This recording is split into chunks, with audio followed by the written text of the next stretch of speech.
This video is sponsored by Atlas VPN.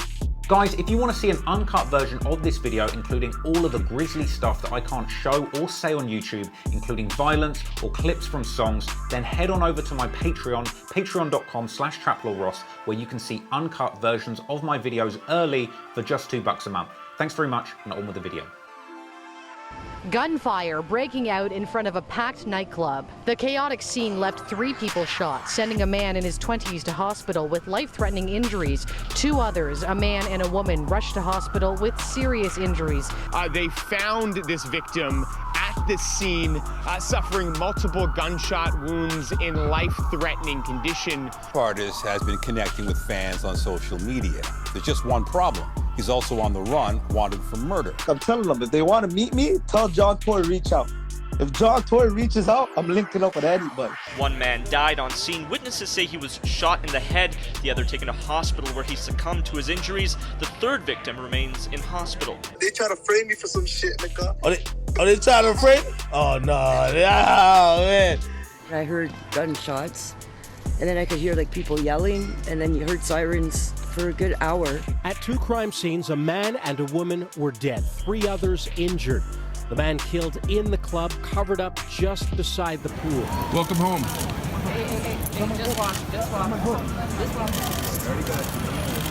Residents heard several gunshots around 10:30 last night. Police rushed here. They found a 28-year-old man with no vital signs. I'm told he was shot in the head and actually died slumped up against the doorway of one of the units. This was the scene last night of the city's latest homicide, where a 29-year-old man was shot dead. A man masked up right here came, run around, started brah, brah, brah, brah, brah, brah. I know Canada might not be the first place when you think about gangs or drillings, and to many people, Toronto's most famous shooter is that idiot that gave Megan Thee Stallion a leg as. But make no mistake people, the streets of Canada are cold. The blocks are hot and anyone can get it. It's funny, in a lot of ways the drill scene in Canada has a lot of similarity with the drill scene in the UK. But the reality is Canada is a lot closer to the US, both geographically and in the locals' ability to access high-powered firearms. But before we get to the firepower, let me first give you a quick geography lesson. First off, you've got America, or more specifically, the Americas, you know, all of them. Then up top you got North America. And then north of the United States of America, in North America, is Canada. And in Canada there are 13 provinces. One of those is called Ontario, and the capital city of that province is Toronto. And the wider surrounding area is known as the Greater Toronto Area, or GTA for short. And I'll tell you what, some of the stories we're going to talk about today sound like they are straight out of GTA 2. I mean, hell, Toronto's crack-smoking former mayor Rob Ford looks like something straight out of Los Santos. Anyway, the city of Toronto is split into 6 administrative districts: Etobicoke, Scarborough, Old Toronto,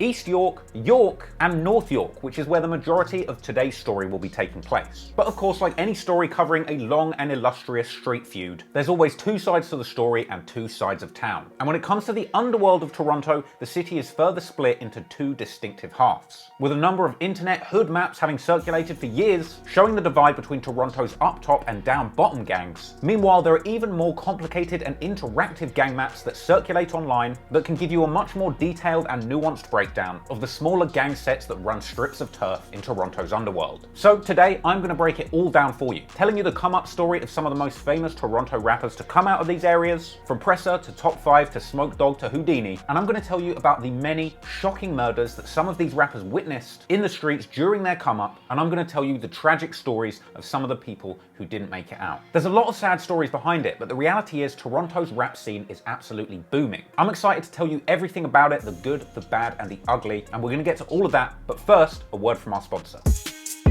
Ooh, it's your boy VPN, young boy, shout out Atlas VPN.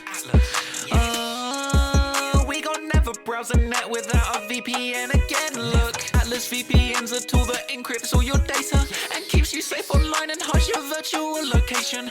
And when you connect, your new IP and DNS address will encrypt your info and protect you from online threats. And the data breach monitor is the best. It scans and checks if your email and password were stolen before somebody. So hit the link in the description.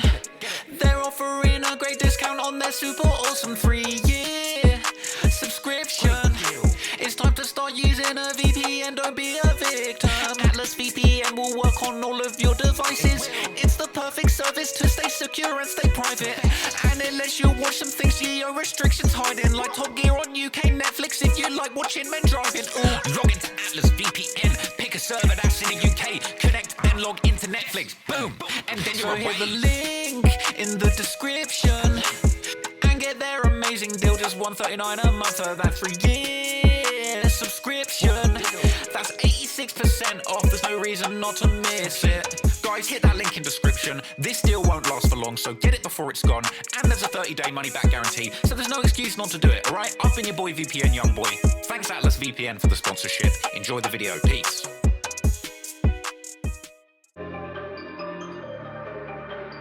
So first off, we've got the rappers and clappers coming from the north side, aka up top. Probably one of the most famous neighbourhoods in Toronto drill culture is Jane and Finch, named after the nearby Jane Street and Finch Avenue. And you've also got nearby Driftwood off Driftwood Avenue and the Driftwood Core. Now, north side Jane and Finch and the surrounding areas have had a notoriously bad reputation in Toronto, with numerous articles having been written in the local media about just how dangerous it gets, with it regularly coming up as having the highest shooting rate in all of the city's police divisions. Of course, bearing some of the responsibility for the many local shootings are street gangs like the Driftwood Crips, who have been targeted by the Toronto police extensively. There was a massive bust on the Driftwood Crips in 2017 dubbed Project Chronic, where over 100 arrests and over 600 charges were handed out around 2017, with it even being said in court papers that the Driftwood Crips were out here supplying large amounts of fentanyl and cocaine to a network of dealers that even included Hell's Angels biker gangs. These Driftwood mans are out here on some lost and damned shit. But it's not all about Bloods and Crips in North Jane and Driftwood. A lot of rappers hailing from this area with ties to the streets identify as 3L. Now, I'm pretty sure that 3L stands for 3 letters, and those 3 letters are SOS, which means shoot on sight. So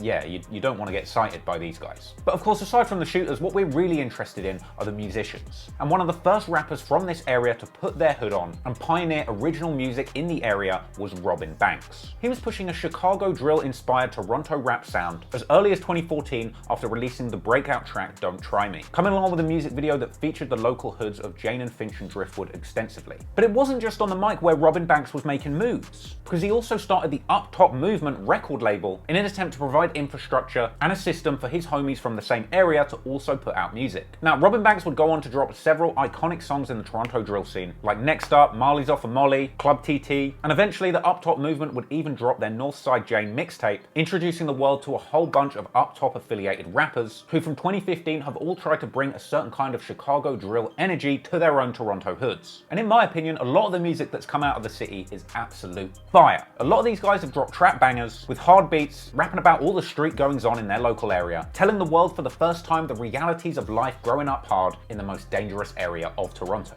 But of course, naturally, that does mean plenty of dissing and smoking on ops. Anywho, some of the other big names that came out of that Northside Jane and Up Top movement include one of the most talented and most famous names associated with Toronto drill, Houdini. In fact, he was clearly destined for greatness in the drill world from early, after going viral as a teenager for posting a picture of him having put Chief Keef lyrics in his literacy test, which Chief Keef himself even retweeted. So Houdini begun his career collaborating on the track 456 along with fellow local rapper Burner Bands. Also on that track was the brother-brother duo the Tallup Twinz, made up of Double Trouble 4400 and 4400. Also coming out of Up Top, you've got rappers like YG35, YS, GD, FB. You've got another brother-brother rapping duo 21 Neat and 22 Neat, or 22 Filthy, with those two rapping together under the name Neat Gang. But of course, probably the most famous name to have come out of Jane and Finch is the babyface badass Pressa. He's one of the very few and probably the biggest rapper to escape the streets of Toronto completely and go mainstream in music, moving to LA to focus on his career and get away from the violence. Now, Pressa has a crazy family history and he has been a real G from a very young age.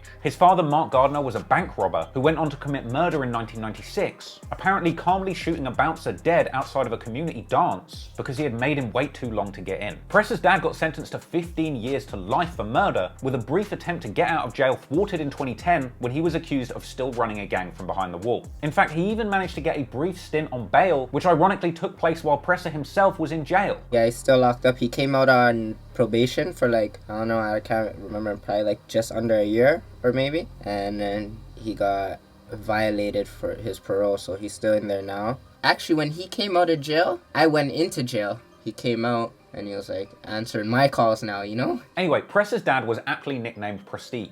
And this is where Pressa's rap name comes from. Prestige, Pressa, Prestige, Pressa. Now, Pressa himself got his first big debut in the rap game on the 2015 posse cut Wassi Gang. The track itself featured Pressa, Robin Banks, GD, and FB, and was a tribute to their fallen friend Wassi, which is why sometimes you'll hear the G's from these areas referring to themselves as Wassi Gang too. Now, similar to Robin Banks, Pressa and his brother would actually go on to start their own record label, Blue Feather Records. And once his career picked up steam, Pressa went on to have one of the most illustrious careers of a non-singing rapper to ever come out of his city. But we'll get to Pressa's impressive run in the music industry later on. But for now, let's look at some more demons. Because around 20 minutes drive away from Jane and Finch is another notorious Toronto hood named Lawrence Heights or Jungle. And this is home to Go Get 'em Gang, aka the GGGs, aka the GGs. This is a feared crew of Toronto hitters, headed up by the self-proclaimed demon of Toronto, Top 5. And his story is crazy. Now, he picked up a lot of steam back in 2014, 15, 16, when he was only 16 years old, when the self-styled Shirt Off Shorty dropped the tracks Hall of Fame with Robin Banks, followed by the track Shirt Off on Any Block. You know, his thing was that he had his shirt off all the time. He was Shirt Off Shorty. And eventually, these Shirt Off 6 hood anthems managed to attract the attention of the 6 god himself, Drake, who would give Top 5 shirtless shout-outs on his IG numerous times, as well as even going as far as to shout out Top 5 on hit songs like his collab with Future Grammy, with that shout out giving Top 5 a moment of supercharged clout that he reacted to with sheer delight. Drake would go on to drop the short film Jungle, supposedly inspired by Top 5's hood, and Top 5 himself would end up spending time personally rubbing shoulders with Drake himself. But don't let that sweet shirtless boy fool you. Top 5 is not to be played with. In fact, he would later go on to claim that all that hanging out with Drake was because he was Drake's shooter. If somebody that doesn't like Drake comes to the city, we're taking care of that. You know what I mean? Yeah. I'm a shooter, basically. Yeah. So you the streets. Oh. Now look, that's all fun and games, but the truth is, Top 5 has been attached to some serious crimes. But we're going to get into all of that later as the story goes on. But back to the GG's lineup, Top 5 also had a brother that went by the name Foolish, as well as a homie that goes by the name Flipper, who Top 5 actually collaborated on his 2019 song Drill Some More. And you've also got Top 5's right-hand man 100, who I've personally got a lot of love for purely because he's one of the few Toronto rappers that actually raps over UK drill beats. And just a bit of advice for any Toronto mans that are just trying to blow up real fast, that's what we're trying to hear, man. Jump on those Pop Smoke beats, you're going to be popping. Check out 100's track, Pop Out, you'll see what I mean. In fact, while we're on the topic, I also can't forget the GG's top UK shooter, Roadman Shack. Man's not hot right now. You're done now. We're over here, Top 5. UK to Toronto team. Pull up, come on, man. We come, man. The thing goes scrap. But really though, I know there's other Toronto rappers coming out of these areas that I could talk about, but I haven't got all day, and these are the rappers and areas that are going to be relevant to the stories that we're going to be talking about today. So before we get into the dangerous feuds that these guys have had on the streets of Toronto, we've of course got to take a closer look at the opposing crews on the other side of town, down bottom. So in opposition to the crews we've just mentioned, there's a number of other hoods around Toronto that have issues with the up top rappers. I've seen some of these crews described as down bottom, but really Toronto's gang politics is kind of complicated, and there's a handful of all splintered little groups having their own little beats. So I'm just going to make this as simple as possible. But one of the most significant areas on this side of town involved in Toronto street beefs is Regent Park, which is also described as one of the most dangerous areas in Toronto. And one of the most famous rappers coming out of Regent is of course Smoke Dawg. Away from the streets, he'd had an early crack at the rap game around 2014-15, with one of the first songs he dropped being the track Still, aka Rabber. He dropped that track along with his homie Mo G, with both of those guys being members of a crew called the Halal Gang, a set of Islamic Toronto street rappers, which Toronto police classify as having their origins in Regent Park street gangs. Now, along with fellow members like Puffy Els, Safe, and Mustafa the Poet, the Halal Gang had truly put on for their neighborhood and done a lot to drive the Toronto drill sound forward. Smoke Dawg's 2018 track Trap House was a breakout hit for him, putting him on the map worldwide. Now, in addition to Regent Park, Rexdale is another area that's been a rival to Jane and Driftwood for quite some time. Being just over 10 minutes drive from Jane and Finch, Rexdale is yet another area with a feared reputation. The Rexdale Crips have a long history that stretches back decades. In fact, MindSoul6 on YouTube has a great video breaking it down, go give that a watch if you're interested. But here in the modern day, the area of Rexdale has spawned a number of poppin' rappers out of Toronto. This includes Nav, who isn't really in the streets like that, but also the likes of Young Lava and his brother Young Dubz, Ilium Payback, and from the older generation of Rexdale G's, you've got the likes of Sizzlac, aka LV, who was from Jamestown, Rexdale, and repped a crew called IDS. Sizzlac had the song Realist in the 6, and apparently his ops in Jane and Finch hated him and were straight up IDSK. And another big name from this area who you will definitely hear referenced in a lot of the opposition's songs is Sluggah. Clearly the beef between these Rexdale mans and the crews coming out of Jane and Finch was incredibly heated, and the disrespect for the people that lost their lives as part of this feud continues in music to this day. Now, yet another hood that is relevant to this story is Falstaff 234, who have a long-running beef with Lawrence Heights, aka Jungle. Coming out of Falstaff, you have rappers like Nine, who also raps over UK beats sometimes. His track Too High is a straight-up banger, along with a few other names who aren't really relevant to this story, and another name that you are going to hear mentioned from Falstaff later on is Clutch.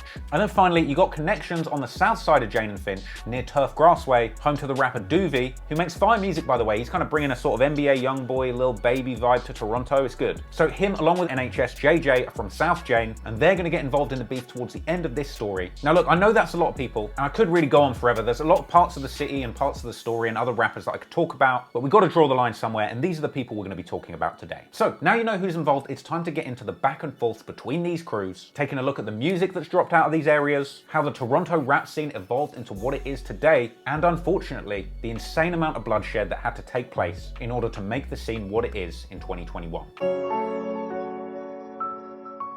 Now, like I said at the start of this video, gangs are nothing new in Toronto, and the cops in the city have been spending decades trying to crack down on and bust the clappers and trappers that run these parts of the city. There was the 2005 Project XXX. These were busts on senior leadership in Rexdale Crip gangs, aiming to break up the so-called Jamestown crew. Then you've got 2007's Project Cryptic, a big bust on the Driftwood Crips, but it was a 2011 bust named Project Marvel, targeting a Jane and Finch-based street gang where our story begins. Handguns, automatic rifles, and more than $100,000 in cash. Items seized during yesterday's cross-country crackdown. Yes, in a series of nationwide raids that took around 60 gangsters off the streets of Canada, Project Marvel was the authorities' attempt at disrupting organised crime gangs, running things in Toronto's toughest neighbourhood. The indictment claimed that Jane and Finch gang, the Young Buck Killers, were running drugs, guns and cash all over the city, running the streets so ruthlessly that eventually the cops just had to step in. Around 10 people named in the indictment were young offenders, and this includes a 15-year-old YG and a teenage Pressa, but it wasn't the teenagers that the cops were really looking to bust. The feds were really trying to throw the book at the senior leadership of the YBK, with the cops' real prize being Pressa's older brother, Kemar Gardner, who would later start rapping under the name Dawg. Court documents allege that Dawg was the leader of the Young Buck Killers, calling them a violent gang and crack dealing operation. And things weren't looking good for Dawg. The court documents even referenced a picture that he had taken of himself posing with a bunch of $100 bills spelling out the initials of the gang YBK. That, along with a bunch of other evidence, would make this case incredibly hard to fight, because when Pressa's family home was raided, the cops found numerous guns that were linked to shootings that they tried to tie to Pressa and Dawg. In fact, when Dawg went to trial, he was even apologetic to the judge, saying that he wanted to set a better example for his younger brother Pressa. Sadly, the remorse didn't really do him any favors, and in the end the judge slapped him with a whopping 10-year sentence for around 14 drug, gun and gang-related charges around 2015. Funnily enough, during the case we found out that informants had allegedly told the police that the teenage Pressa was actually next in line to run the gang after his big brother. But funnily enough, Pressa wasn't even around when all of this went down, because he was already locked up for selling dope from his mother's house at only 15 years old. Yeah, my brother got convicted for organized crime, the Project Marvel YBK raid. That was 2011, the end of 2011. I was currently incarcerated. Like, I was selling crack through my mom's house and stuff, and I could talk about it because I got convicted for it, you know? Pressa ended up doing 14 months for this in a Young Offenders Institute, all the while his brother is getting jammed up and his name is being mentioned in the Project Marvel papers. Pressa eventually got out of jail and then had to go on the run for attempted murder, getting caught, doing time, and then beating that AM charge. You were on the run for attempted murder? Yeah. They finally caught you? Yeah, they caught me. They caught me halfway across the other end of the country. I did end up doing like 9 months in jail. I beat the case. So basically, Pressa spent many years ducking and diving in the mean streets of Toronto. All the while, people around him, on both sides of the city's complicated gang beefs, are dying in the streets like it's nothing. Pressa would lose one of his closest friends on July the 25th, 2015, when his friend Wassi, real name Kwasi Skeen Peters, was on the run for a double murder that occurred less than a month before. Whilst on the run for these charges, Wassi was eventually caught one night night by the cops who found him sitting in a car outside of a Toronto nightclub. Guns were pulled, and sadly Wassi was killed by the police in a firefight in downtown Toronto. Over there, around the corner, there's a vehicle with about 7 or 8 or perhaps more bullet holes in it. According to the SIU, it all happened after 2 a.m.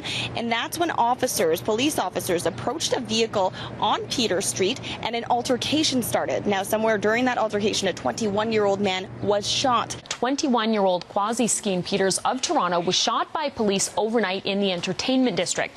He's wanted on 2 counts of first-degree murder in the double shooting in a building on Lisgar Street. Now, Abdouali Abdoulaye and Mohamed Abdouel Diri, both 26 years old, were gunned down in a 22nd floor unit of a building on Lisgar Avenue on June the 28th. Another suspect surrendered to police days after the incident. Of course, the loss of Wassi was devastating for the young guys coming out of the Up Top area. The Tallup twins honoured his memory with a set of chains bearing Wassi's face, and Pressa would later discuss just how hard it was losing Wassi in a moving Vlad TV interview. The loss of Wassi was really the catalyst for Pressa's rap career, and as a tribute to their fallen brother, Pressa along with Robin Banks, GD and FB would make the tribute song Wasgang. However, while rappers on each side of this street beef begin to make their first significant movements in the music industry, the beef in the street continues on, because only a week after the murder of Wassi, on the 4th of August 2015, a gunman opens fire in the music nightclub where Drake is hosting an after party for his OVO festival, and this shooting leaves 2 people dead at the scene. It was almost 3:30 in the morning, also flying shots that rang out, sending thousands fleeing. At 2 crime scenes, a man and a woman were dead, 3 others injured.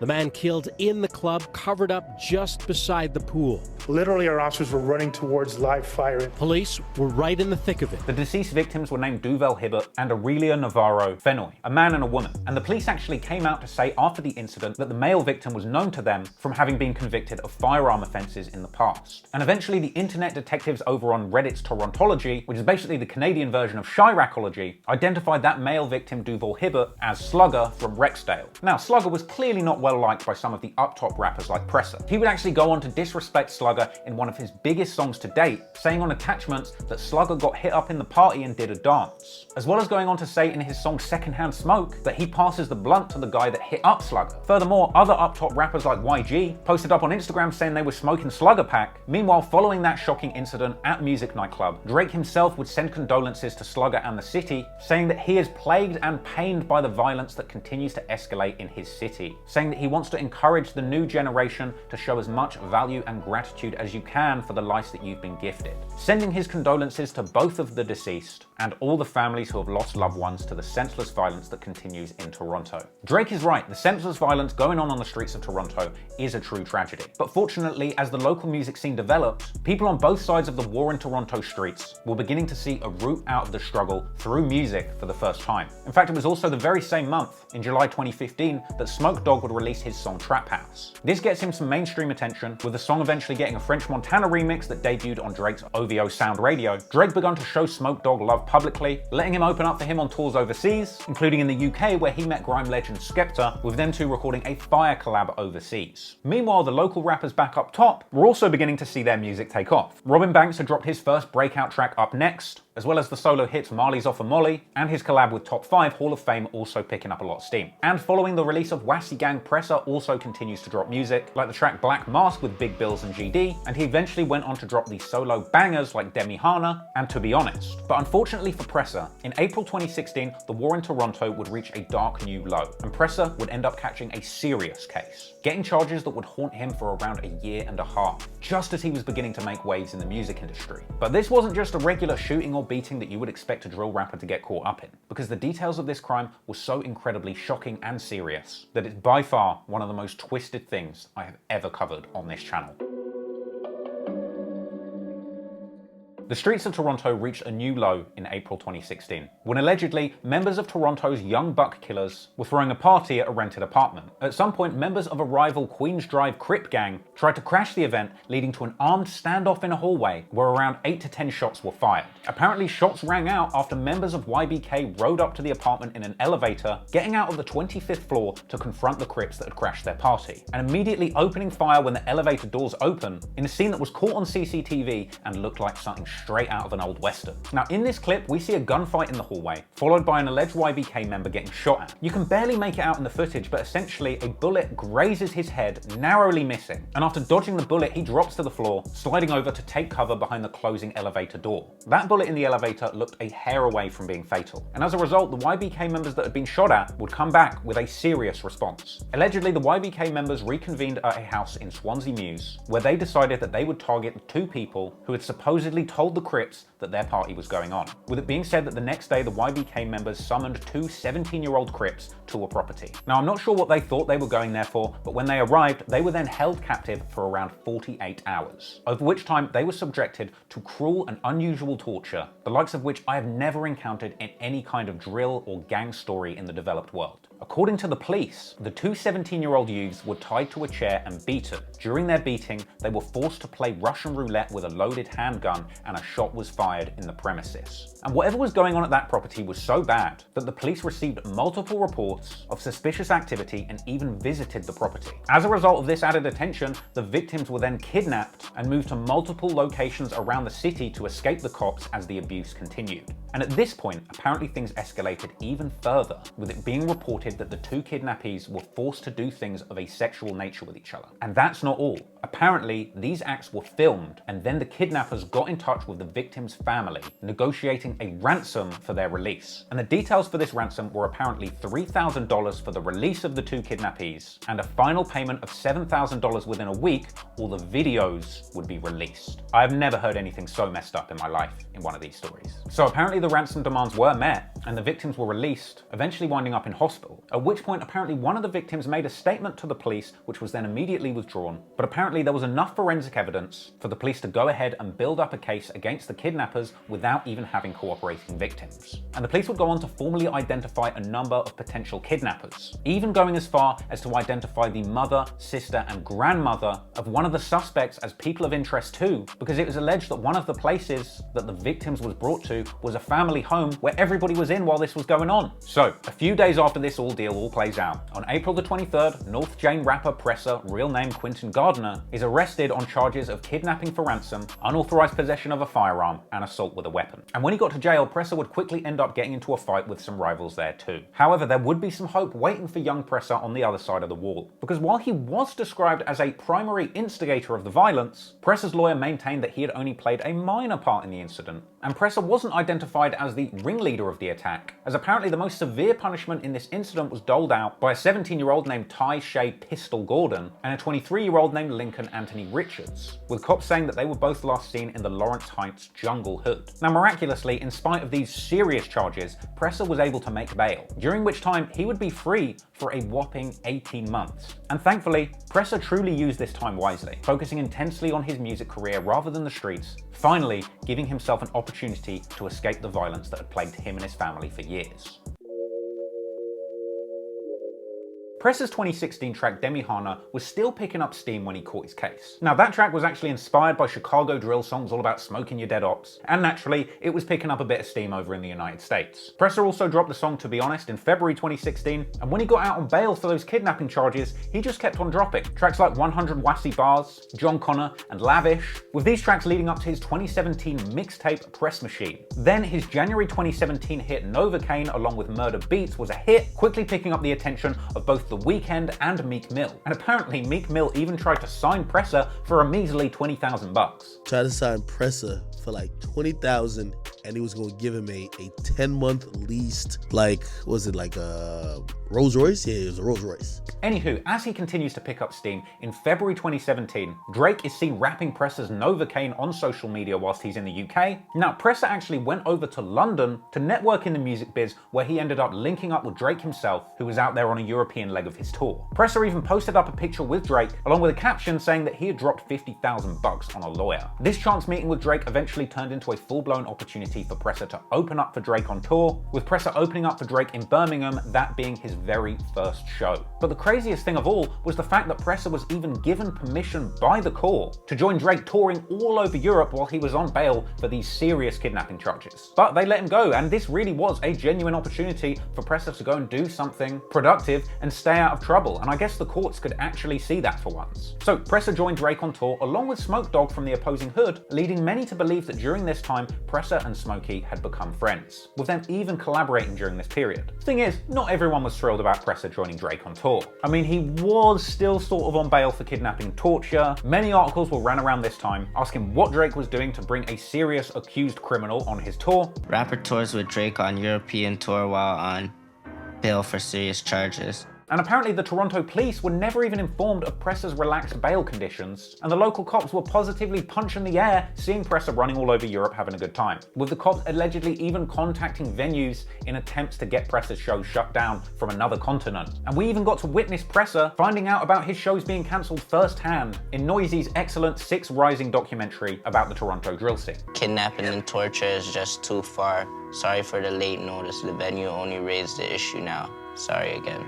Now, this was a dope documentary that covered a lot of aspects of Pressa's exciting come-up, and I think it's really important to just point out how focused he was at this time. He clearly wants to improve his life through the music and get as far away from the streets as possible. But really, I'm out here. I'm the next guy to be doing it in the industry, you know? Well, what am I doing being a fucking gang member? What does that bring me? Like, you know what I mean? Running around Driftwood court.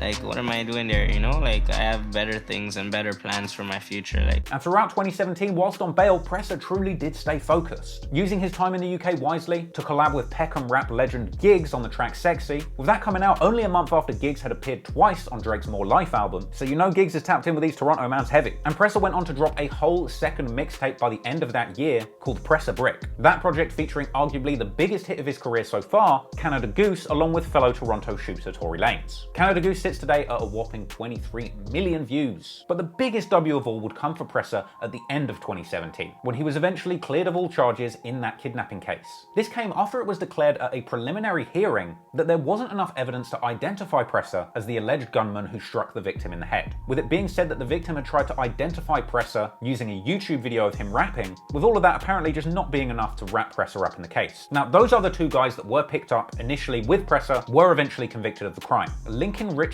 was brought back to Toronto from Montreal to face charges. Interestingly, he was also a rapper that went by the name Ransky Gleachy. He got convicted and sentenced to 6 years, while the alleged ringleader, Ty Shay Pistol Gordon, ended up getting 9 years. So by the time the charges were dropped and the true ringleaders of the crime were sentenced, Pressa had made good on his promise to get out the streets, going legit as a rapper in the music industry. Pressa would eventually leave Toronto, moving to Los Angeles, going full Hollywood, even winding up in a romance with fellow squeaky-voiced rapper Coi Leray. But the thing is though, even after leaving the city, Pressa would continue to maintain his ties to the streets, but in his music, using his hit songs as opportunities to disrespect his ops, whether fallen or still standing. And even though Pressa turned his life around whilst on bail, not long after he caught that kidnapping case, a well-known rival from Rexdale would be murdered, becoming a name that Pressa would mention and disrespect in his songs frequently to this very day. I'm talking about Sizzlac, aka the realest in the 6.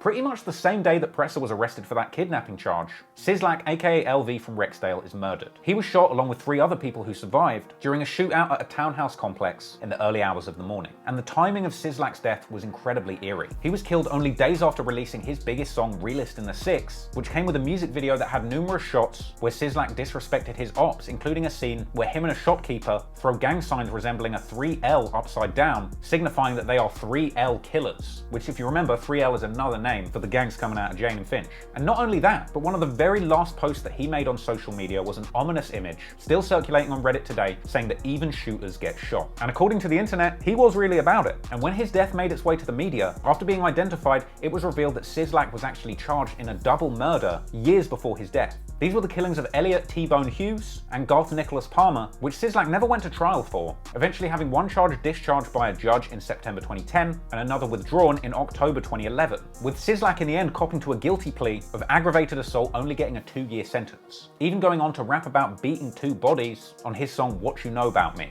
She man caught a body, I beat 2. Now, a lot of the ops have gone on to suggest that Sizzlac only beat those charged because he snitched, with Pressa suggesting in his song Attachments that there might be a reason that the ops don't post tributes to Sizzlac on their Instagrams. Thing is though, if you go and look at the court documents for that case, there's no suggestion that Sizzlac made a statement, and frankly, if you look at the details of this case, the crime scene was such a mess, it's no surprise that there wasn't really much evidence to go on when it came to Sizzlac's involvement. So look, I don't know about the snitching allegations, but what I do know is Sizzlac seemed like a pretty real dude, and if the internet's to be believed, he was definitely a feared member. This is probably why you hear the likes of Pressa and Top 5 dissing him so regularly, and even going further in what's probably one of the most creative gangland diss methods I've ever seen, as Pressa has been seen numerous times rocking a Louis Vuitton belt upside down, because another nickname for Sizzlac was also LV, and wearing the LV upside down is like a secret message signifying that LV got dropped, or that guys that are doing this are LVK, LV killers. And this is a trend that other up-top rappers would adopt, like Houdini also spotted wearing the upside down Louis. I mean, you've almost got to give these guys points for creativity. But at the end of the day, the reality of this situation is this is just yet another young man from a tough environment losing his life before he really had a chance to begin it. But if you think that was bad, in the years that followed, the streets of Toronto would truly become a bloodbath.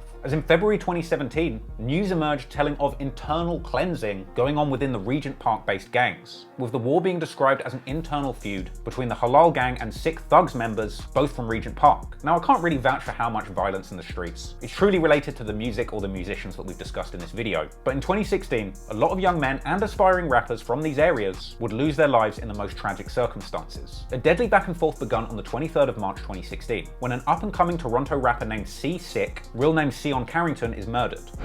This was the scene last night of the city's latest homicide, where a 29-year-old man was shot dead. City News has confirmed the victim to be Sion Carrington, seen here in this exclusive video from City News in June 2015. Messages on the wall, candles on the ground in this alley on Carlaw near Dundas, where police found the body of 29-year-old Sion Carrington last Wednesday. He died later in hospital. The way this has transpired, it leads us to believe that it was a targeted shooting. After his usual Wednesday duties teaching kids basketball at the Regent Park Community Center, they say he was on his way to a recording studio at the other end of the alley. Investigators say Carrington and a friend were ambushed after getting out of a cab. The friend got away. Carrington was shot multiple times from behind. Then, immediately following the funeral of Seasick, another man is murdered. He went by Santana, real name Julian Weeks. Julian was found by 51 division officers lying on the ground, clinging to life in a large pool of blood in the parking lot of the Shell gas station located at Parliament Street and Richmond Street.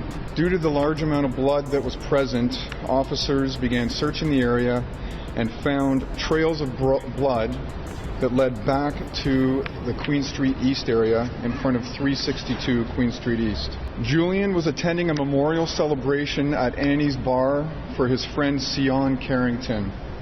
Sion was murdered on March the 23rd in the area of Carlaw and Queen in Toronto, much in the same way that Julian was, by a coward carrying a gun. Now, the cops eventually identified a guy named Tyke, real name Michael Teddy Gibson, as the shooter. He was another rapper from Regent Park that had had some early success as part of the duo Turk and Tyke, so he went on the run and was caught a year later in Aruba after allegedly catching another body there. Then, a few months later, another aspiring rapper from Regent Park named Ruck, real name Marcus Gibson, is shot dead at a housing complex near Monroe Street and Dundas Street East, with cops later revealing that Ruck had previously been charged along with C Sick in a famous Toronto murder case. This was a crazy 2014 shootout at the Garden Chinese restaurant. This was the apparent result of a chain snatching gone wrong that was even caught on video. As two groups of men scuffle in the hallway of the restaurant, guns are drawn and a chain is taken. Now, I probably can't show you that whole video on YouTube, but trust me, it gets heated. Anywho, after returning to their tables, the robbed party tried to confront the robbers, at which point guns were drawn once again, but this time they were used, leaving a man shot dead in a packed restaurant with around 60 to 80 witnesses present. Both Ruck and Seasick were charged in that case, but beat the case. But within 2 years, they'd both been murdered. Basically, this was not a safe time to be a gangster in the streets of Toronto. The slightest confrontation could lead to tragedy, make a wrong move, and it could be your own gang shooting you next, which once again drives home just how much of a dead end the streets are, and just how important it would be for some of these up-and-coming rappers to use music to escape these horrible circumstances. In fact, there's one person in this story who was so close to escaping the hood through music before suffering some of the most tragic circumstances possible, and that person's name is Robin Banks. As Pressa toured around Europe on bail with Drake, and the gangs in Regent Park were shooting each other in internal wars, Robin Banks was making progress with his music career and the Up-Top Records movement. His earlier songs like Wassi and Up Next were becoming local classics. His catchphrase TT or Two Turnt was becoming a catchphrase in the city. Tracks like Priceless with FB were racking up views, and rumours were swirling that Meek Mill was even gearing up to sign Robin Banks after he shared the song Priceless to his IG page. But behind the scenes, not everything was sweet. In January 2017, somebody was shot dead after a Robin Banks music video shoot. Furthermore, it was alleged that around this time, Robin Banks had apparently owed a $10,000 debt to somebody in the city, with posts circulating that suggested that he had been hounding Robin Banks on social media for the money for weeks. Whether or not any of these things have anything to do with what happened next, I can't be 100% sure of, but the fact of the matter is, on the 4th of April 2017, things finally caught up to Robin Banks when he was on a night out at the Cameo Hookah Lounge. Banks was caught off guard when somebody opened fire, hitting 3 people, including Robin Banks, who was shot 14 times, getting 1 bullet in the neck and 9 bullets in his legs. Gunfire breaking out in front of a packed nightclub. The chaotic scene left 3 people shot, sending a man in his 20s to hospital with life-threatening injuries. 2 others, a man and a woman, rushed to hospital with serious injuries. Police are investigating whether they were targeted or just victims of being in the wrong place at the wrong time. Initially, Banks was reported dead, but in reality, he had been rushed to hospital in critical condition. Eventually, news spread that he had survived the shooting and was fighting for his life in hospital. Meek Mill sent prayers on Twitter, and the Toronto rap scene waited on the edge of its seat to find out what happened. Ultimately, Robin Banks escaped with his life, but was left paralysed, confined to a wheelchair. Naturally, the ops tastelessly made fun of this fact, but in reality, Robin Banks' injuries were no joke. Apparently, he was hurt so bad that his family had to take to the crowdfunding website YouCaring to raise a whopping $300,000 to cover his medical expenses. Tragic case, but at the very least, Robin Banks survived with his life intact, where the person responsible actually faced justice. Now, once again, an image has been circulated online that supposedly shows that loan shark that was after Robin Banks saying "got him" before turning their page private, but it's unclear whether or not this is real or belongs to the real suspects in the case. But what we do know to be true is that immediately following the shooting, the police actually pulled over and detained 2 suspects for questioning, but they didn't have any reason to keep them and they just had to let them go. Eventually realising their mistake, the cops would put out a warrant for 2 people for attempted murder charges, Rashawn Anderson and Nicholas Roden, with the cops also identifying their black Honda Accord and its license plate, I assume from when they pulled them over. Rashawn Anderson turned himself into the police soon after the warrant was announced, while Roden remained on the run for a couple of months, eventually being arrested in July 2017 when he was caught with a 9mm pistol, an extended clip, and drugs. Toronto police have arrested the 2nd suspect in connection with the North York shooting. The shooting happened in the parking lot of the Cameo Lounge near Steeles and Weston on April 3rd. The duo responsible for paralysing Robin Banks were eventually held to account for their crimes a whopping 3 years later. And in August 2020, Nicholas Roden was given a life sentence, with his younger accomplice Rashawn Anderson being given 16 years, both for attempted murder, with the prosecution saying both deserve to get life because the moral standing of the acts that they carried out on Robin Banks might as well have been murder. But fortunately, Robin Banks didn't let his paralysis completely crush his spirit, and once he recovered, he would continue rapping and releasing music from his chair, dropping the comeback song That's a No-Go, which featured news audio about his shooting, then going on to drop other big tracks like I'm All That, and his mixtape Still Here, and continuing to push the Up-Top movement as far as he could, overseeing the release of the Up-Top Northside Jane mixtape, and generally just being an inspiring figure in the Toronto rap scene to this day, proving that you can survive the worst of the worst and still stay strong and not let it get in the way of building a fulfilling life, achieving your creative goals and chasing fulfillment. So for that, Robin Banks is a true inspiration for surviving what he went through and still continuing to pioneer and inspire the next generation of Toronto rappers. Big salute to Robin Banks for that. After the paralysis of Robin Banks, in 2017, there was no shortage of tragedies on the streets of Toronto. Another up-and-coming artist from Rexdale named Young Dubz was also picking up steam in the rap game. He got started early, dropping his first track, The Real, all the way back in 2012, slowly working his way up the Toronto rap scene, even eventually finding his way into the OVO circle, working with Drake's legendary producer 40, and recording a track called Gang at his studio. However, Dubz would never get to see that song be released, because before it came out on the 12th of May 2017, he would tragically lose his life after being shot in the head at a Brampton house. Our residents heard several gunshots around 10:30 last night.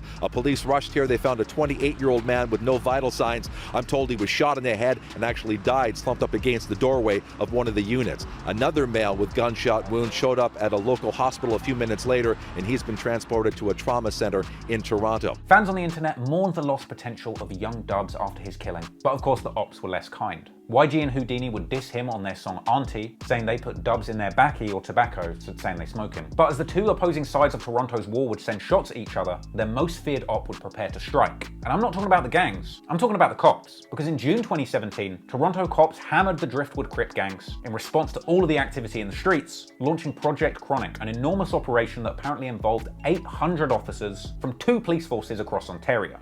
We allege that the Driftwood Crips are a criminal organization comprised of a number of different cells operating throughout Ontario and Western Canada. They have been involved in occurrences connected to homicides, shootings, kidnappings, firearms, and drug trafficking. In total, there will be approximately 120 accused and over 660 charges related to criminal organization offenses, attempted murder, trafficking firearms, kidnapping conspiracies, firearms possession, robbery and drug trafficking, and the drugs included are marijuana, heroin, meth, cocaine, and fentanyl. Yes, the cops truly came down on Driftwood, seizing 200 bullets, 135 grams of weed, 133 fentanyl pills, 18 guns including 2 sawn-off shotties, and $177,000 in cash. The Driftwood Crips were really out here using all the cheats: unlimited guns, unlimited ammo, bonus cash. Hell, I'm surprised they didn't even spawn a couple of comets and have the Fed seize those too. Over 660 charges for around 120 people were handed out in this case, with the arrest being linked to crimes as serious as attempted murder, kidnapping conspiracy, firearms trafficking, and drug trafficking. And while a lot of G's and joints were taken off the streets as part of this operation, unfortunately it wouldn't be enough to stop the violence in the streets. And the next loss would be the incident that turned Top 5 from jungle into a demon. His brother, that went by the name of Foolish, real name Saeed Ali, would be shot in the parking lot of a drugstore on July the 31st, 2017, only a few minutes away from him and Top 5's hood of Lawrence Heights. This whole area littered with shell casings, including this blue car right across the street here. So there may have been a chase, there may have been some kind of altercation between the victim and his attacker or attackers. Police cannot confirm yet. They do say, though, they believe that Mr. Ali and his attacker or attackers exchanged some words. Foolish would later succumb to his gunshot wound and passed away. Foolish seemed like a real happy-go-lucky guy on social media, and it's unclear whether or not he was really in the streets like that, or whether that bullet was meant for Top 5 himself. But regardless of why it happened, the loss of Foolish affected Top 5 massively. He would go forward from this incident with a chip on his shoulder and a score to settle, eventually becoming what he would describe as the biggest demon in the city. But before we get to that, let's turn the page to 2018. Another tragic year for Toronto drill, as one of the biggest and most promising names in the scene would lose their life. Before Smoke Dawg was killed, 2018 had already been a wild year for the opposing Driftwood rappers. Back in June 2016, YG was implicated in an attempted murder caught on camera where the victim was allegedly left paralyzed. Another clip that's probably too shocking to show you on YouTube. After being named as a suspect in this case by the police who released the video of the shooting to the public, YG would go on the run, evading authorities for around 2 years, with the Toronto police punching the air, desperate to find their suspect. But YG would eventually be caught in a dramatic scene at the start of 2018, getting arrested as part of a firearms-related investigation in Columbus, Ohio, and being sent back to Canada in the custody of 2 Toronto detectives who paraded him through the airport on camera. Welcome home. Just walk. Very good. But in a shocking turn of events, YG would beat his attempted murder case within 5 months, announcing in November the feeling of beating those charges being better than sex, as well as a post tagging Pressa saying that he gave $50K to his lawyer, with YG even checking in with DJ Academics later retelling the entire story like it was nothing. I've been in America hiding from the fucking police in fucking Canada for 2 years. They caught me over there for shooting. They sent me back to Toronto. Ever since I came out, I've been blowing. I don't know how you do this. Anywho, while Driftwood was celebrating the return home of YG, down in Regent, Smoke Dawg would be celebrating his success. After a long come up off the back of his hit song Trap House, Smoke Dawg was on the way to the top. Fully tapped in with Drake's OVO crew after touring with them, Smoke Dawg was working on his highly anticipated debut album, Struggle Before Glory, but his success had been soured by beef in the streets. Particularly a feud he'd been having with another set of rappers from the nearby Alexandra Park area, specifically Casper and K Money, who had seemingly snatched Smoke Dawg's chain and going on to wear it in a music video. In retaliation, their house was shot up, and Smoke Dawg had filmed a music video on their block. Casper and K Money actually went to go and slide on Regent Park, shooting into a crowd of people, eventually getting pulled up on by undercover cops who rammed their car, causing them to do the dash. They went on a massive, apparently Zanny-fueled high-speed chase through Toronto, eventually abandoning the whip and running through a construction yard where they were arrested. They caught around 97 charges for this and would eventually plead guilty. Now, both Trap Geek and Hood Chronicles have fire videos about that incident, so go watch those if you want more details about this mad story, but that's not really relevant to what we're talking about today. Because after Smoke Dawg had escaped one pair of beefing shooters that had it out for him, sadly there were others waiting around the corner. And on June the 30th, 2018, in front of a downtown nightclub called Cube, Smoke Dawg would get into an argument with 21 Neat from Driftwood. At some point, guns were drawn, and 21 Neat ended up killing Smoke Dawg as well as his manager. Smoke Dawg was shot in the head and left dead on the floor for all to see, with shocking images of him on the ground circulating on social media that once again are far too shocking to show you on YouTube. One man died on scene. Witnesses say he was shot in the head, the other taken to hospital where he succumbed to his injuries. The third victim remains in hospital. The man who shot Smoke Dawg 21 Neat, along with a 16-year-old accomplice, fled the scene in a black-tinted SUV and would continue to flee for quite some time, with 21 Neat eventually being captured around a year later in British Columbia, but his 16-year-old accomplice was never found. Anywho, after the shooting went down, the news quickly identified up-and-coming rapper Smoke Dawg as the victim. And again, after the passing of Smoke Dawg, the city would mourn. Some, like Drake, paid tribute to the fallen rapper, The Weeknd posted him on his story, and the current mayor of Toronto, John Tory, even met with Director X, Murda Beats, and Cardinal Official following the murder of Smoke Dawg to try and get a better understanding of the violence that was going on in Toronto's rap community. Smoke Dawg would later be memorialized in the moving short film Remember Me Toronto, made by Mustafa the Poet from the Halal Gang in Regent Park, and featuring interviews with many people from both sides of the city's ongoing feud, with that being put together in response to the fact that 2018 was Toronto's most violent year on record. Now, since Pressa and Smoke Dawg had spent time together on Drake's tour, many people thought there might be some respect for him after Smoke Dawg's passing. And for a time, it seemed like there was at least some degree of respect paid to Smoke Dawg while he was alive, but due to the fact that he was murdered by 21 Neat from Driftwood, sides would eventually be chosen and retaliatory incidents would play out across the city and in the music. And over time, numerous up-top rappers would find themselves dissing Smoke Dawg in their songs. Pressa dissed him on Dracula, YG mocked the incident on the track Heard of Me with Top 5, and both Top 5 and YG were seen laughing about Smoke Dawg's passing in an Instagram live, with Top 5 claiming to have literally seen Smoke Dawg die in person whilst YG was in jail. I seen the shit on Snapchat, Cuddy. Yo, my nigga. You seen it live on direct? I seen it live! Me and Larry Bird. But yo, big man, I'm trying to tell people I seen the brains in person.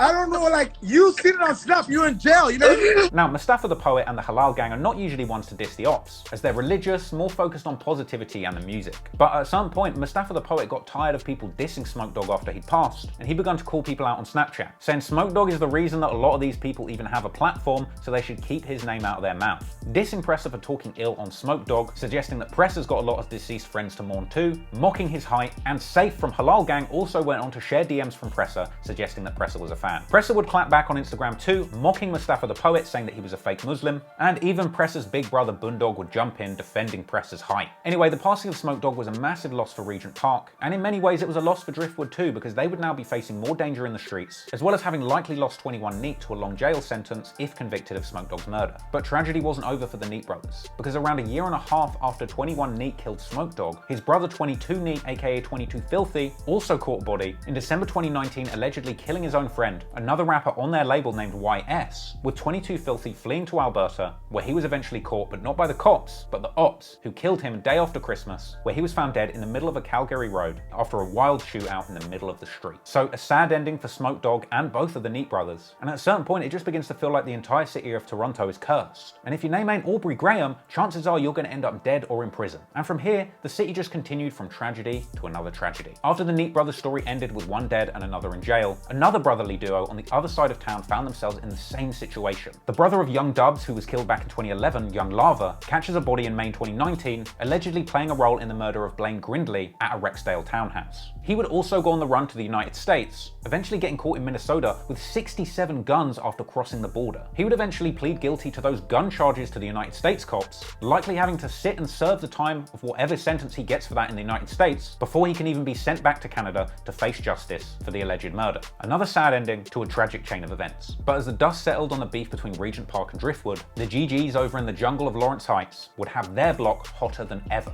as Top 5 and his GG enforcer Flipper go crazy in the streets, desperate to take the title of Toronto's top demons, really out here trying to give King Von a run for his money. Since the killing of his brother Foolish, Top 5 went from shirt off shorty to shootout shorty, and he appeared to be surrounding himself with the most feared shooters that Toronto had to offer, specifically his homie Flipper from Jungle. He's currently accused of the March 19th, 2019 murder of Jerome Bell, who went by the name Murda. Murda was also a rapper in the Toronto scene, known for rapping Shots Up Mafia, and after this alleged killing, it would take Toronto police around a year to catch up with Flipper, during which time, along with fellow GG Top 5, Flipper would make numerous songs with a lot of lyrics referencing the dirt that he was doing in the streets. There was a track Drill Some More, where Flipper claims that his 30 sent an op to the Lord, saying that the ops might have got one of theirs, but he's gotten 4. He straight up says that he's catching bodies in the Camry, along with more lyrics on the track Drill 6, where he says that he is the Somali catching bodies. But the GGs wouldn't stop there. Only a few months later, another life would be claimed under very familiar circumstances. A teenage driller by the name of Clutch, who is allegedly even the cousin of Top 5, but came from Jungle's op block of Falstaff. Now, Clutch had apparently been clowning the death of Top 5's brother Foolish, who was murdered outside of a Shoppers Mart drugstore. Apparently, Clutch posted since deleted clips to social media, mocking Foolish with a shopping bag from the store that he was killed outside of. And so, sometime after making these posts, apparently, whilst on the way home from a night playing video games with friends, 16-year-old Clutch was gunned down in a shooting at 30 Falstaff Ave near James Street, with 3 suspects being seen fleeing in a dark Honda. Everybody in the community clearly came down because we're literally in shock because he's like the most innocent child. The sweetest kid. Funny, he's hilarious, does not cause trouble. Following the murder of Clutch, his name would become something of a catchphrase to Top 5, who would say that he was smoking Clutch at any opportunity, whether song lyrics, IG lives, or even interviews with DJ Academics and Pressa, where Top 5 is clearly just itching to diss Clutch. Can we smoke on this? Of course! Of course! Hey, so we're smoking out the pound then. Yeah. Just don't smoke. Just don't smoke on no ops. Don't smoke. Just smoke. I'm smoking on that Clutch. No, man, rest in peace to whoever clutches. Anyway, like a lot of Toronto mans who catch a body and do the race, Flipper couldn't outrun the cops forever. Around a year after the murder of Murda, Flipper, real name Saeed Mohideen, is arrested for murder on March the 12th, 2020. And then, in a shock turn of events, while in custody, he is charged with another murder for apparently having taken out a reputed Toronto mob boss. Seriously, if the cops are to be believed, Flipper was out here icing made men from the mafia. And of course, after his arrest on 2 bodies, Top 5 was positively beaming with pride over his homie's many deadly crimes. I hang with demons. Flipper just got caught with 2 bodies. He's gonna beat it, innocent. Flipper. But that was my big dog. They just arrested him for 2 bodies. What? But if you thought that was crazy enough, it doesn't end there. Because even after getting taken to jail, Flipper ended up going viral on social media once again after getting his hands on a phone in jail and recording a video with him and all of his homies smoking big gas in the prison wing, a clip that was eventually released on Top 5's Instagram. It looks like a pre-COVID party, but sources tell City News that video was taken within the past month here at Toronto South Detention Centre. That video shows several high-profile inmates smoking pot, using contraband technology, and ignoring all COVID precautions. A whole lot of gang. Featured in the video is Toronto rapper Flipper, Saeed Mohideen, who is currently facing 2 murder charges for his alleged role in the March 2019 death of Jerome Bell.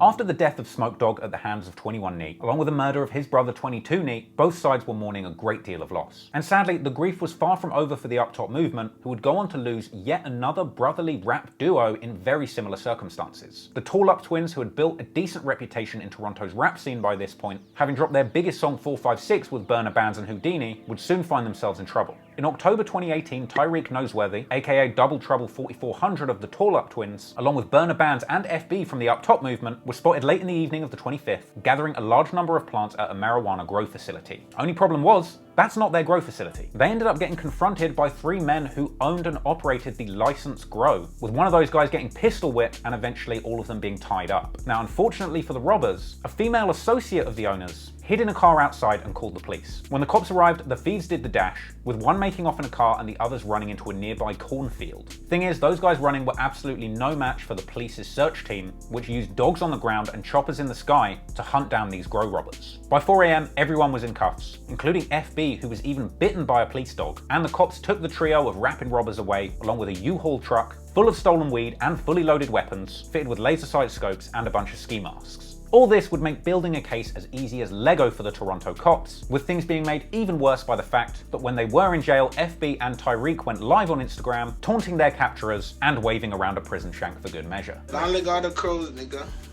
Gang nigga, get around nigga, walk through nigga, y'all know the fuck rocker, man. Tyreek of the Tallup twins ended up getting sentenced to 4 years after pleading guilty, later being bailed and doing the dash, with him currently being wanted for breaching his terms, along with FB, who got a little over 4 years for his involvement in the case. Meanwhile, Burner Bands pled not guilty and is still yet to face trial. However, it wasn't Tyreek of the Tallup twins that would suffer the most tragic fate, because only 3 months after one Tallup twin was sentenced to 4 years in jail for the Grow robbery, his brother Tyrone Noseworthy, aka 4400 from the Tallup twins, would get into a deadly confrontation at a condo party in Lakeshore West. At around 9 PM on January the 31st, 2020, two groups at the condo party had an argument in front of everyone, and by 10:30 PM, two men had opened fire in the unit and outside in the hallway. The scene was pure chaos and 3 people wound up dead under highly suspicious circumstances. Among the deceased were Jaden Coley, Joshua Gibson Skier, and Tyrone Noseworthy of the Tallup twins. The barrage of bullets began to fly at 10:20 last night, creating a scene of panic that's becoming all too routine in Toronto. Security guards inside the condo helped save one person's life according to property management.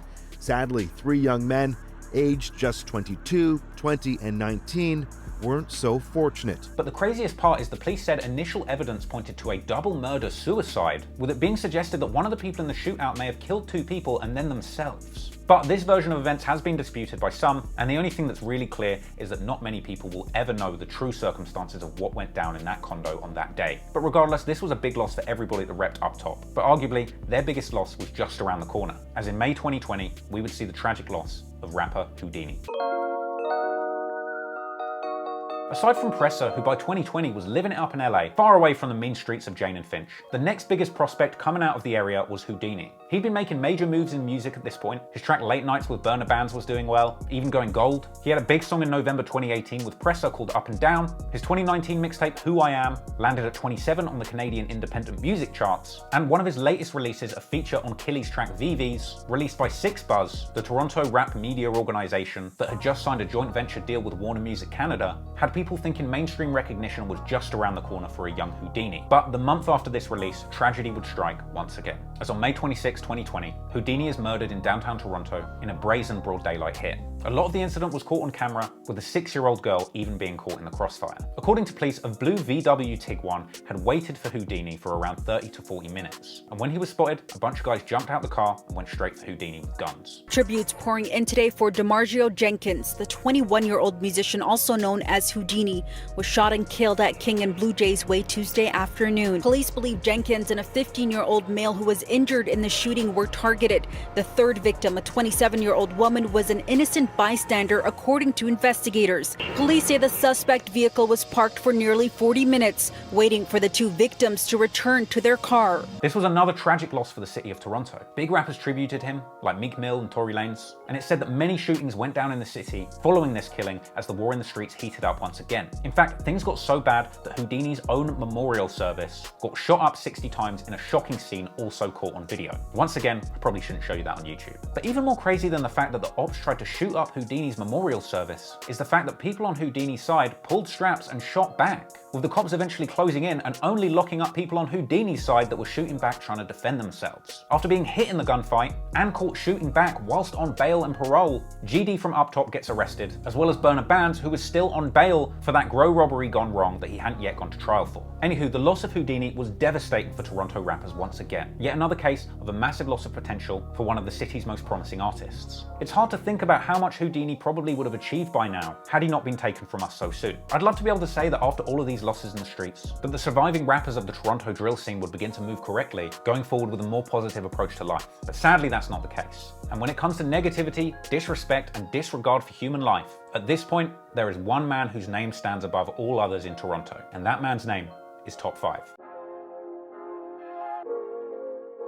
Top 5 had been looking for trouble all 2020, being seen on social media pulling up to the basketball court on the op block of Falstaff, dissing dead ops constantly in songs and on social media, and even putting time limit bounties on ops chains, telling DJ Snoopy on live in front of the whole world to see that he would snatch his chain in 7 days. Snoopy, my nigga, your chain could have came off. Okay, random, everybody watching this. Do you want me to take your chain? I'll give us 7 days to take your chain. I promise you your chain. You want a cookie? 7 days. Do it. Do you want to do this? 7 days. Count everybody. Everybody watching this. 7 days, Snoopy's not going to have his chain. If you agree with me right now. Do you sound so sad. You want my chain? You think we can't do it? Do you want to wear my chain? 7 day challenge. Snoopy. Do you want to wear my chain? On my mother's life, I will shit on your chain. I'll put on my chain. Why do you want to read it? Yeah, I know if it's sit on things. I will shit on his chain. Yeah, I know if it's sit on things, my. Okay, but agree with me. Do you think I can't take your chain? Listen, what's this gonna do? Don't say what's this. Do you think I can't take your chain? You're not gonna take my chain. I'm gonna take it off my neck and give it to you, and then you gotta make Snoopy, stop switching it up. Do you think I can't take your chain? Go answer. You can't answer my question. You top 5 can't take my chain. 7 day challenge. Do you want the 7 day challenge? You sure you can do GGG? It's the 23rd right now. Everybody remember what I told you. Snoopy's chain's gonna go missing just now. Something told me not to wear my chains to the mall today. Luckily I didn't. Someone went and got my pendant, man. They got my brother's pendant. Yes, Top 5 really did take that chain, as well as Snoopy's Gucci hat, which he tossed onto the highway. That's the kind of timing Top 5 was on. All the while, shootings are going on in the streets, including one where 27 shots were fired, hitting 2 people. Toronto police say nearly 30 shell casings were found at the scene when they arrived. 2 men were located with gunshot wounds, one in critical condition and the other with leg injuries. Now, this incident was apparently the shooting of fellow promising Toronto rapper Dubz. He's well known for dissing Houdini in songs, with this shooting coming strangely the same day that he released his banger of a song, Nightmares. Dubz fortunately survived this incident. However, sadly, around a month later, NHS JJ would be murdered. Both Dubz and JJ were from Southside Jane and had been going back and forth with rappers from North Jane and Jungle for quite some time. And following these tragic shootings, Top 5 would gloat even bringing up these incidents on a live stream with DJ Academics, saying some wild shit. JJ just got packed. They said, ask Top 5 if Dubz the hottest in the city. Who's Dubz? He just got shot like last month. That's what I was gonna ask. Yo, Top 5. You don't have to answer it, but the thing that happened with Dubz, was it you, yes or no? No, stop! Yes, DJ Academics' Toronto street streams are so wild, he's got to step in to make sure nobody cops to any crimes. And that would be pretty hard considering the fact that Top 5 would regularly jump on stream with Academics to lay out all of the street goings on that had been happening in Toronto. Let me tell you what happened in Toronto. Bugs, you know Bugs, right? Yeah. He got a Legos. Oh, Right. There's a next rapper named Snoopy. You could go on YouTube. I took his chain in the mall. You took his chain? And I told him I'm going to take it in 14 days on live. And I got it on the 9th day. There's like 7 artists in Toronto that all got shot. And like all got Legos. You know what I mean? Yo, you terrorizing the city. I'm a fucking demon. Academics even went as far as to get Top 5 and Dubz on the same stream, and the resulting argument between these two dissing each other's dead homies was chilling. You're a snitch, kid. You got a Legos, fam. You're a snitch. Your bro died off of a Legos. What the fuck? JJ just got packed. Dubz, you're a snitch. JJ! Yo, Dubz, I thought... Now, all of this beef going on Academics' streams was a big deal. Academics has pretty much the most influential rap platform in America, hell, the entire world even. And let's not forget the fact that Academics pretty much came up off of reporting Chicago drill street goings on, and for the first time he was showing the world that the streets of Toronto were dangerous and filled with demons too. And these streams with the likes of Top 5, Chromaz, Pressa, and other Toronto rap legends did a lot to put faces from Toronto on the map in the USA. However, you can kind of tell from the way that Top 5 got on these streams and would talk about crime so casually that he was perhaps beginning to take that demon shit a little too far. On January the 14th, 2021, he dropped his track 2 Cases, a tribute to his GG bro Flipper, who is still incarcerated on those 2 murder cases, with Top 5 dropping some demonic lyrics, dissing dead ops like Sluggah and Clutch.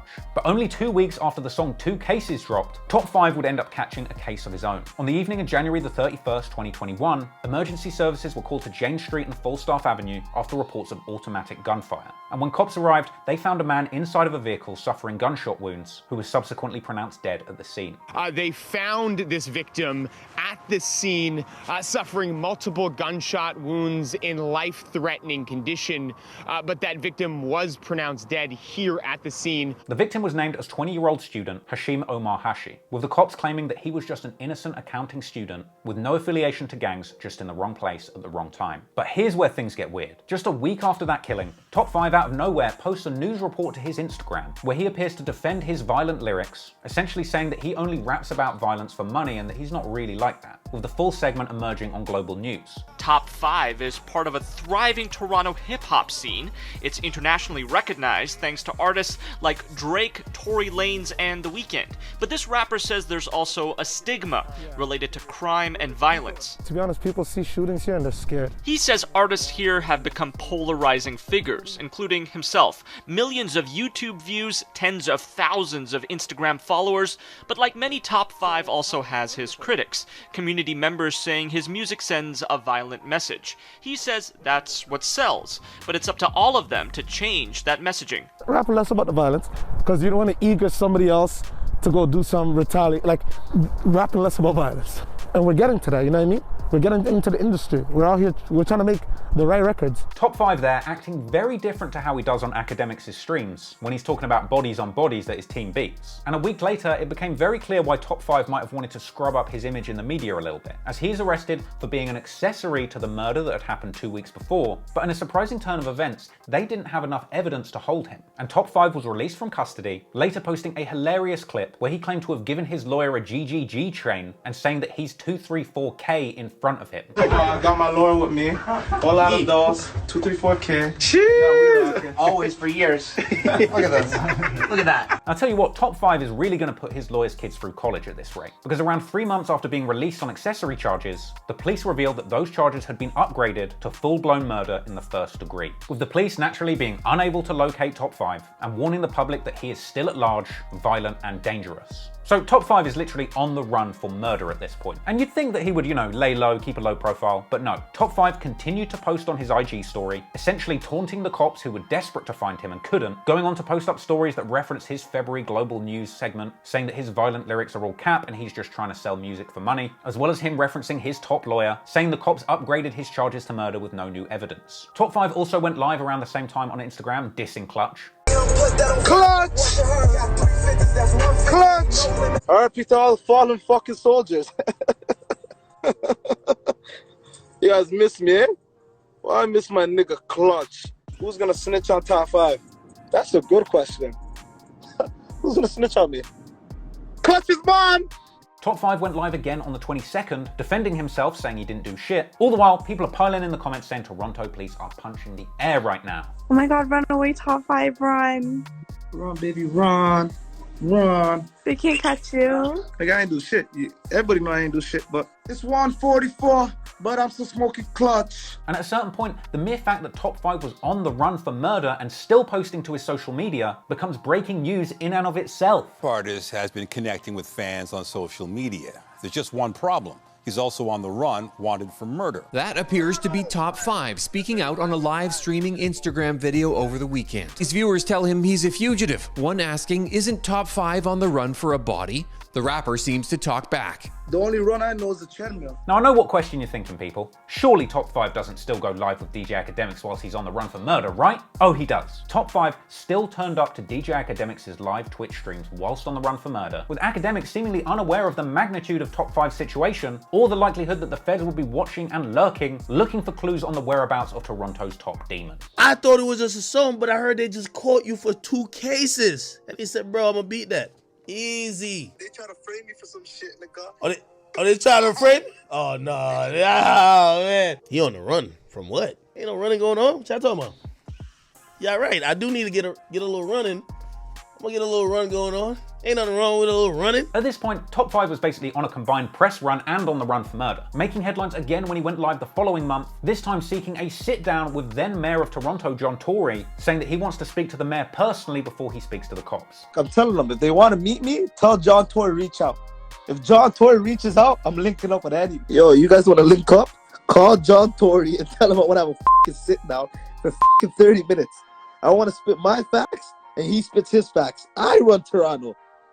Goof. In response to Top 5's offer of a sit-down, Toronto Mayor John Tory released a simple statement saying, I know the devastation and trauma that murders in our city have caused families and neighborhoods, and it's very troubling to know that somebody charged with murder has so far not made himself available to the authorities. But Top 5 didn't let what the mayor had to say or that body hanging over his head stop him from pushing his career forward either, and in August 2021, he would go live once again at a recording studio to assure fans that he's still got time to work on that album whilst he's on the run for a murder. Okay, we're at 1,000 already. Yo, listen, I want this to make the news tomorrow. Fucking You guys want to know where I am? All you blogs, look, Toronto's fucking mine. I'm in the studio working on this fucking album. I caught that nigga slipping, shot him in the back, and when I'm in the staff, I'm off that clutch pack. And when I'm in the E, I'm off that sluggy. Fuck sluggy, fuck clutch. Nothing to snitch about, and I'll never ever be a snitch. I'm not part of no crimes, nothing. I'm not with the shits.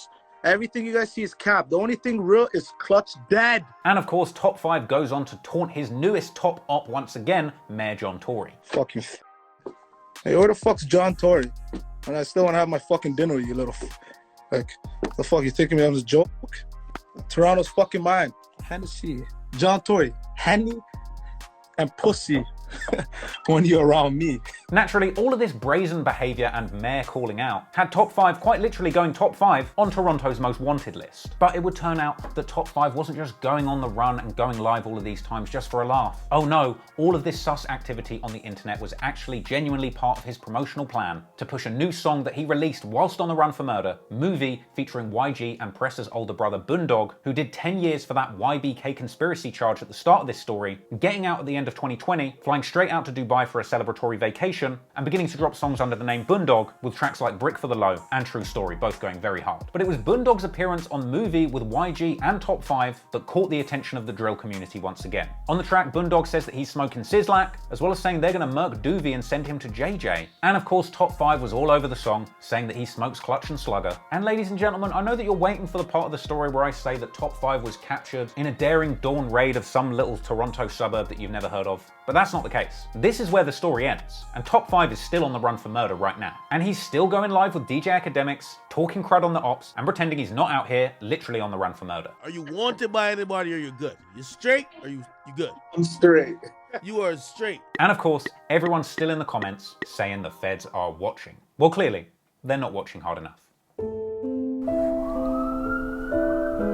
He was just like my favorite Toronto rapper, literally of anyone. He was my favorite.